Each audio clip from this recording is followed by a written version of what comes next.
Okay, so ito naman yung lesson for the backhand. So, tapos na tayo sa forehand kanina.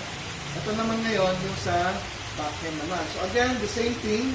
Pero ngayon, ang gagawin mo, mag-move ka dito sa pagitan ng gitna at saka ng gilid. Okay? So dito nga pipirmin mo na for the backhand. Tapos, ganun din naman. So, nandito sa harapan mo yung raketa. Tapos same position, proper position pa rin. Naka-widen yung stance. Naka-bend yung knees forward.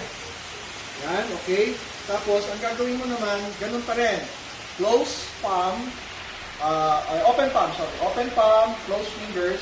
Tapos, medyo gaganon mo ng konti. Ito, nakaganon. Ito dito, i-drop mo naman siya. Ito, sakto lang dapat siya, no? Sakto lang. Okay? So, again, drop, then push. So, yung motion dito, push mo siya, extend mo lang yung elbow mo. Hindi mo gagalaw yung wrist mo. Dapat hindi gagalaw.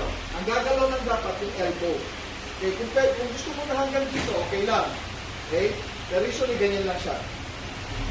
Abbreviated yung stroke. Pero pwede na hanggang dito. Okay? So, ganun pa rin yung gagawin.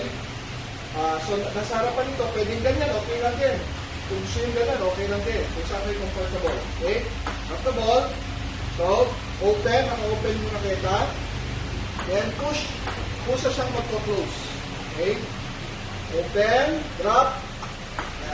Okay? So, bend pa rin. Drop. Okay? So, nakikita niyo na yung motion. Nakikita ba sa video yung motion? Okay, good. Yan ha.